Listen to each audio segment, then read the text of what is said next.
Welcome to another episode of Conversation with Coach Kevin. I'm your host, Kevin Thornton, the wellness architect, life coach, and best-selling author. Those who've been following me know that my intentions is to showcase Black men doing amazing things. You know, mainstream media does not really showcase us doing the positive. They always showcase doing the negative. And there's a lot of us great guys doing amazing things that's not doing the usual of basketball, football, or entertainment. And today is no other different. This brother is a Bronze Star veteran, three-time combat veteran for the Army. He is a life coach. He's a mentor. He is a Keynote 50 speaker, Yeah. and he's working on his doctorate degree as well. So I want to introduce you to Dr. JayR McIntyre. How you doing, brother? I'm good, brother. Thank you for that. Thank you for the introduction. Appreciate you. No, appreciate you. Tell everybody who you are and what do you do. I'm JayR McIntyre, the Hood Motivator. Dr. McIntyre from California, born and raised, Long Beach, Compton, LA, all that, the inner cities, Los Angeles. I grew up in California, seeing a lot of drugs, gangbanging, violence, a lot of crazy stuff in the 80s and 90s. Um, Gang banged a little bit myself. My mother died of AIDS. She was on crack cocaine when she had me and my sister. She was on drugs. She still was when she was leaving this world. She died in '93. I was a little boy, and I tried to figure it out. I lost my mom. Everybody else still had their mom, so I was trying to figure it out. Navigating through all that gang banging and stuff like that. Then end up going to jail. Then after the jail, the towers fell, and I went straight into the army. So I left one war, and then I went into another war, fighting this war on terror in the army. It gave me 3 meals, gave me a place to stay, and gave me money. Yeah, I'm gonna leave. You know what I'm saying? It's time to go. So I did that, served my country for about 14 years, 3 combat tours Iraq, Bronze Star combat, 2 other tours in Afghanistan as a security contractor. And I did really good in the military, but I suffered a lot, did a lot of things that 55 months in combat. We was outside the wire, lost a lot of guys, 26, 27 guys. You know what I'm saying? Saw a lot as a kid. I was forced to grow up really fast, faster than being in the inner cities in Long Beach and stuff like that. Mhm. Uh, I will say, growing up in my environment helped me prepare for Iraq and Afghanistan, if that makes sense. Yes, it Um, is. my mental, right? It pruned me to the part to where seeing death and taking lives and being without information, all that's how we grew up in the hood. You know what I'm saying? So I was able to, digest that the way I needed to, and I was a superb soldier. I was good, PT, physical, shooting. Out in combat. Did my job, kicked in a lot of doors, dropped a lot of bombs, learned a lot. Served with a lot of good warriors, Silver Star, Bronze Star, Purple Heart, all these guys, and then I got out mentally because I was exhausted. I got injured in my hand and my back. Had mental health, PTSD, TBI, did a lot of things, and the Army medically retired me. Then I went on my healing journey. I did 77 days inpatient.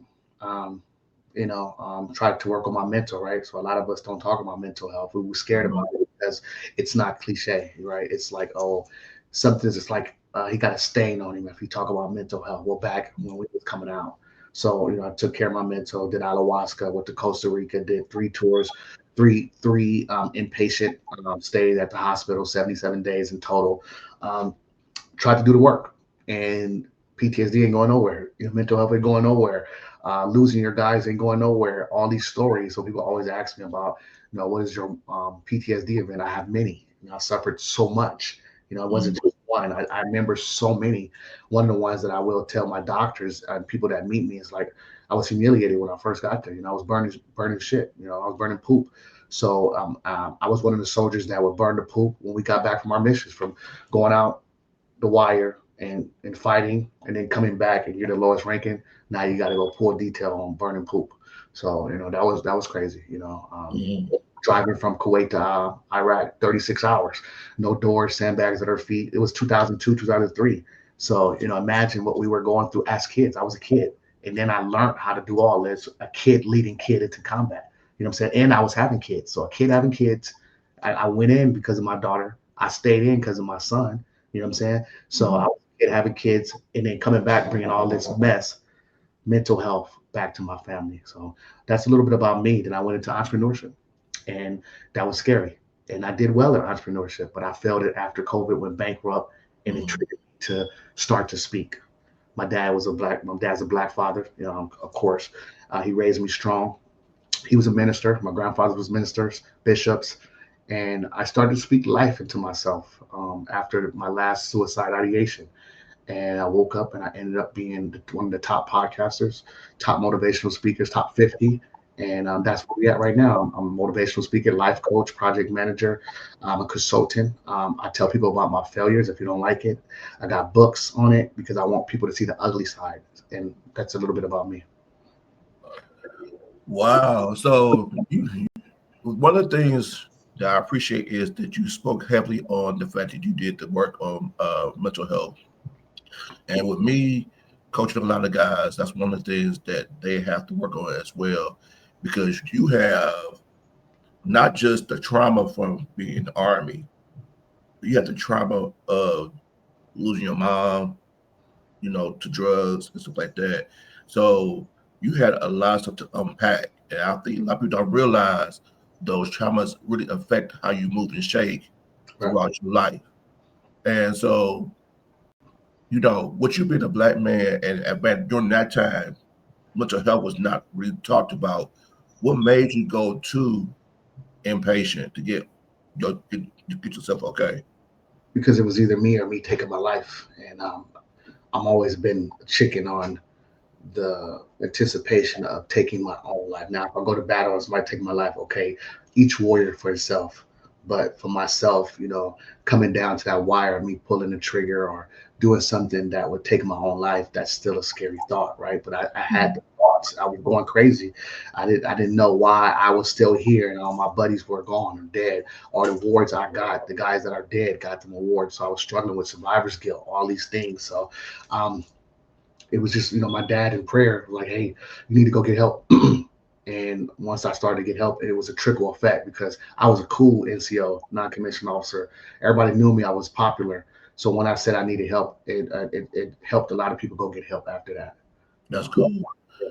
So when did you start going to college? After I moved to Florida and when I retired out the military, I started in Kaiser in 2018, and Mhm. 2027 I have my doctorate in business. I got my associates, my bachelor's, and my master's at Kaiser. Okay, so is all your degrees in business or No, my first two degrees was in sports medicine and human health performance. My okay? master's was in business. So when I failed at business, I went back and got my master's in business so I could help our community. Okay. So um my next question is you also are a member of Phi Beta Sigma Yeah, fraternity. yeah, blue fire. Yep, yep, Yes, sir. I couldn't be remiss if I didn't say that because a lot of my friends from college are members of Phi Beta Sigma. So yep. when The when greatest. when did you join them? I joined late as I'm a neo still. I joined this year, spring Um, 2025, but I don't act like one. Congratulations. But I represent well for the frat, the greatest frat in the world. Congratulations. So um my next question for you is what do you want the men and women to take from this podcast, learning from what you just told us so far? What do you want them to take away from this? Just do the work. A lot of people are talking and having mics and cameras and not saying anything to these youth.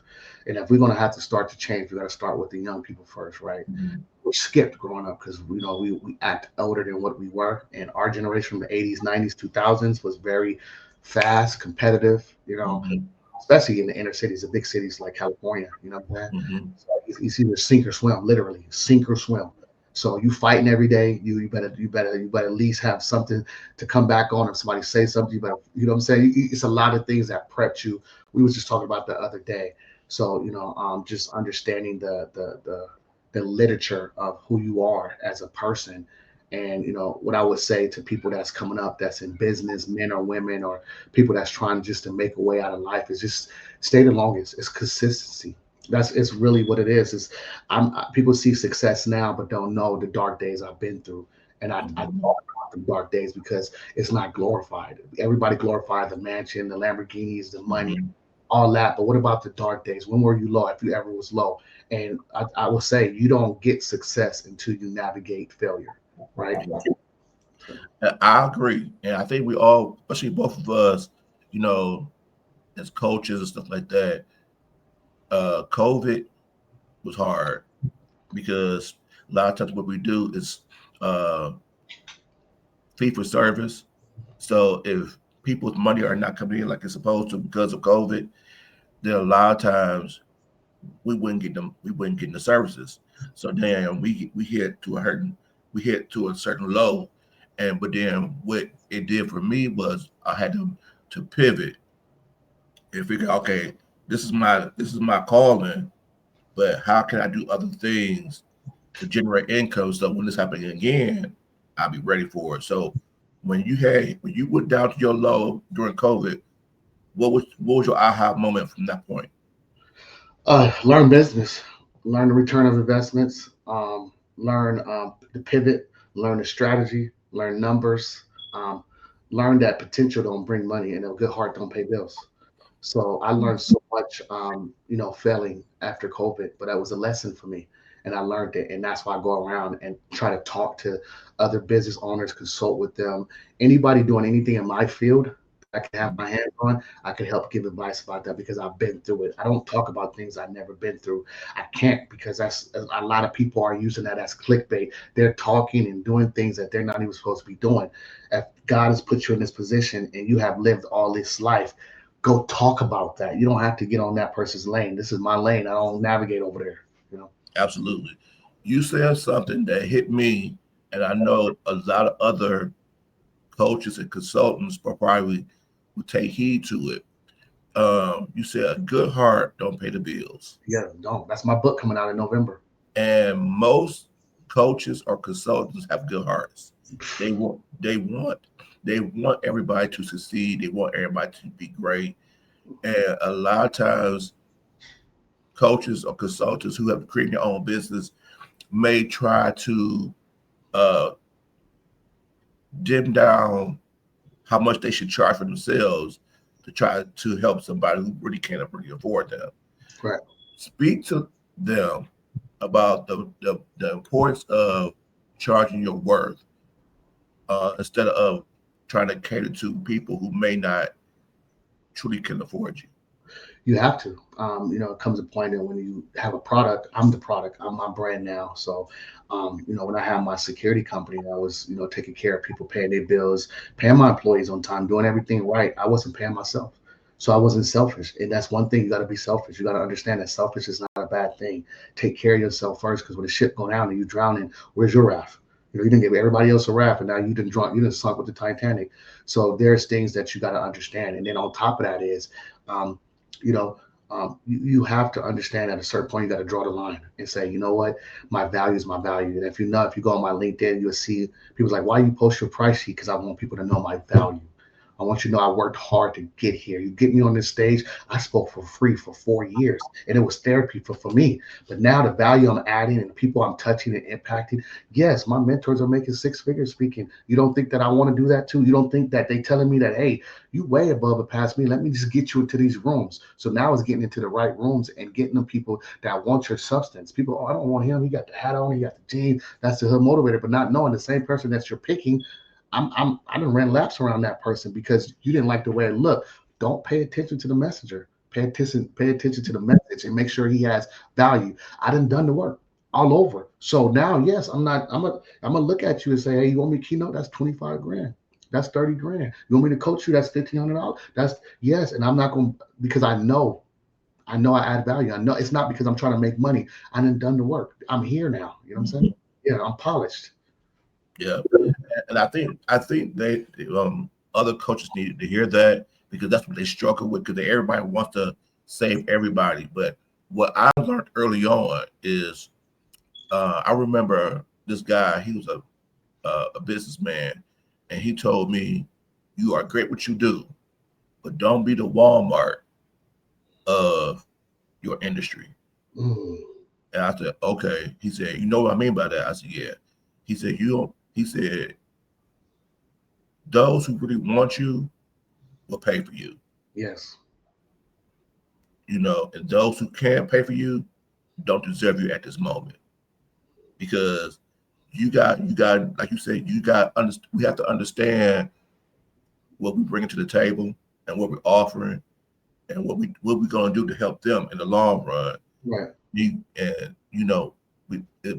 it's bad for us to dim down our prices to try to make somebody else feel like we should be able to help them out.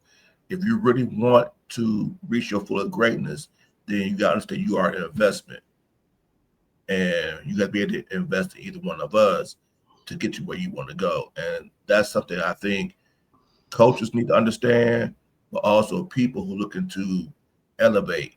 Especially those who are on LinkedIn. If you try to go to the next level, you have to make an investment.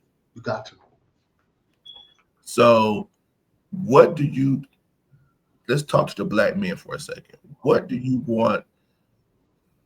What do you want to say to the black men now? Not just the ones that's are striving, but the ones who are looking to create a new change for themselves. Because I think you'd be the best person to talk about it because you went through so much. Yeah. And you pivoted so many different ways. How can you speak to the men about making that pivot and how it's never too late to make that change? First of all, we got to raise our hand and say we need help. Like we got too much machismo. You know what I'm saying? We worried about what everybody else would say. Like throw that out the window. Like stop worried about what your homie would say or your cousin or your dad or your mama. Get out there and do the work. You know what I'm saying? Like everybody's out there and people are watching.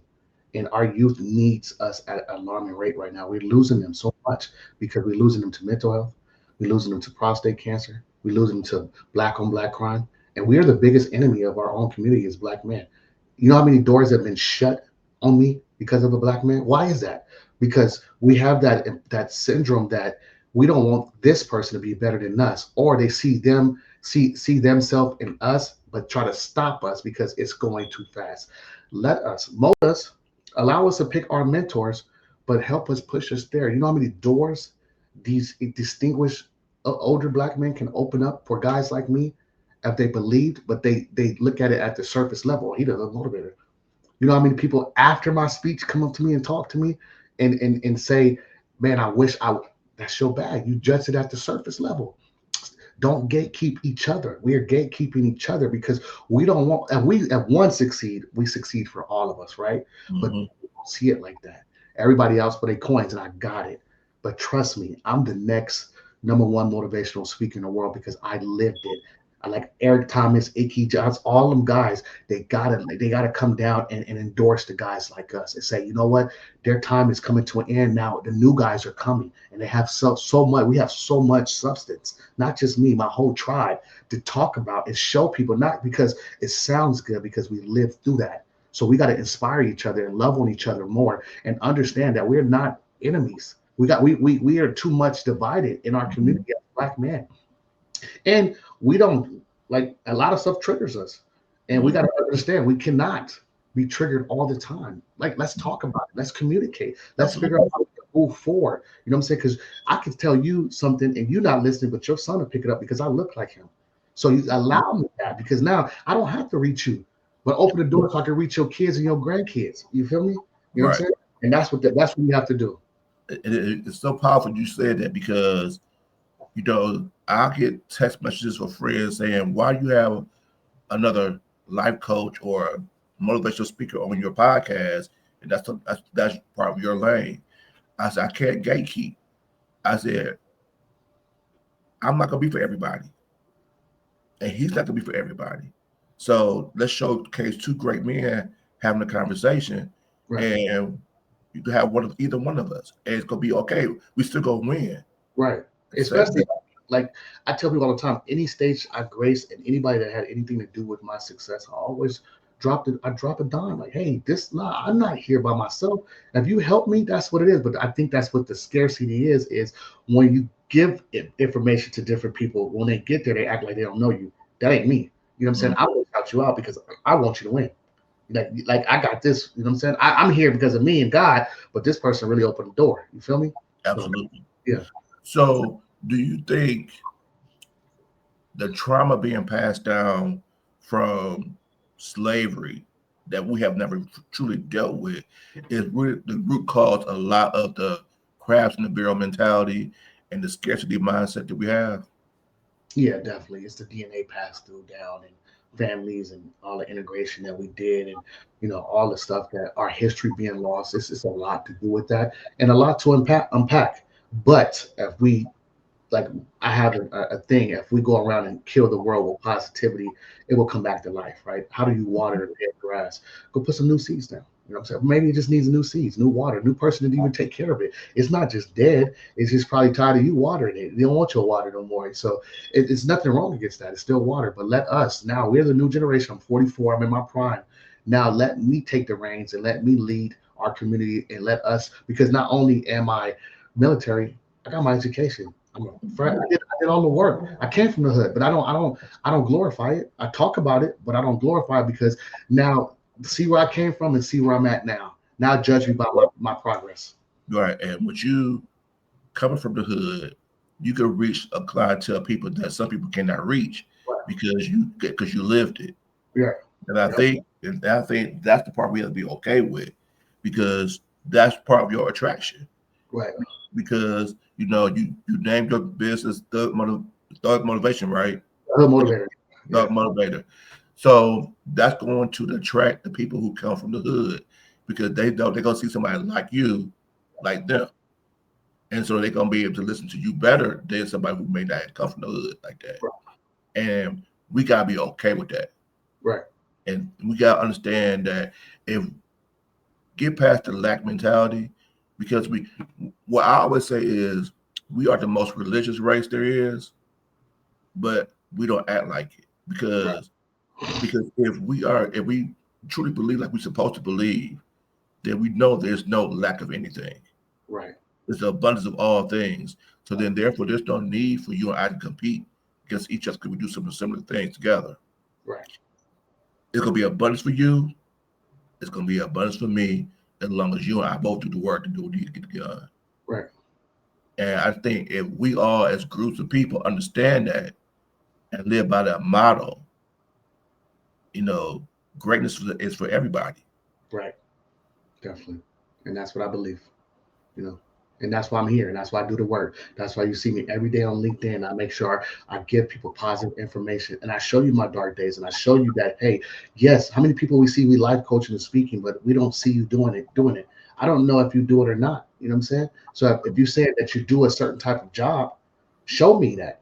That's what the world is about. That's social media.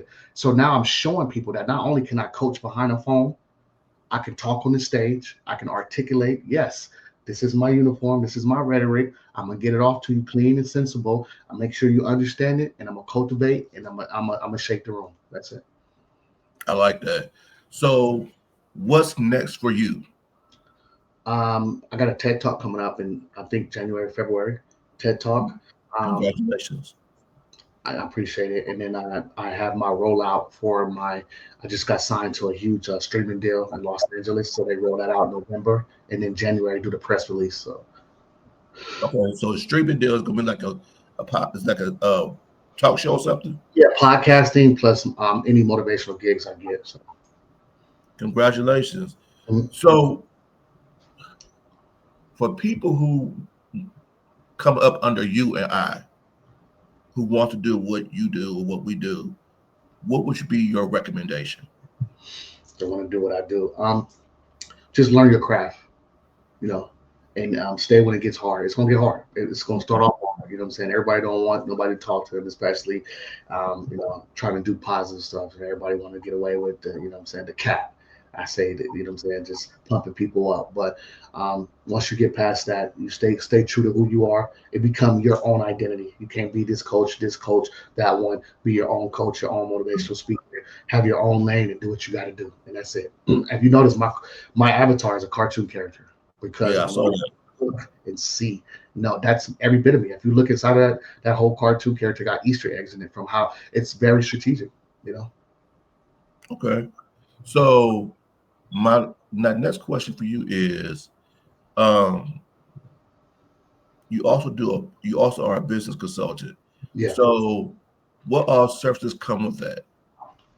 So being a business consultant just really basically answering these questions that you're asking now. When I come in every quarter, if you hire me for your business to come in and consult with it, I'm talking about the ugly stuff. I want to look at the numbers, the books, the personalities, all these things, people, positions, everything. Because now I'm going to give you my take on it because I went bankrupt and I had a successful company, and then I want you to grow with it. I say you can learn from it or you can take it for what it is. Okay. Okay. So my last question, well, not my last question, what I will ask for you to do for us is to leave us with a parting thought to help us get to the next level as we get ready to transition to 2026. I would say faith. Man, faith as a mustard seed, really small. Faith is the substance of things hoped for, the evidence of things not seen. Continue. If that's what your gift is, you got to exploit it. God gave everybody a gift, and if that's what you're, because we're doing things that's not what God told us to do. That's why a lot of us are failing, and that's why I failed. So the things that I'm doing now is what God put into in my body since I was a little kid before I was born. So exploit that. Understand what you're doing. Put 100% in it, knowing that you're gonna have nights where you're gonna cry. You're not gonna understand. That your family's not gonna understand. But when you make it to the top, you're gonna have a story to talk about, and that's where I'm at. I'm one speech away from being a household name. There you go. Hold on 1 second.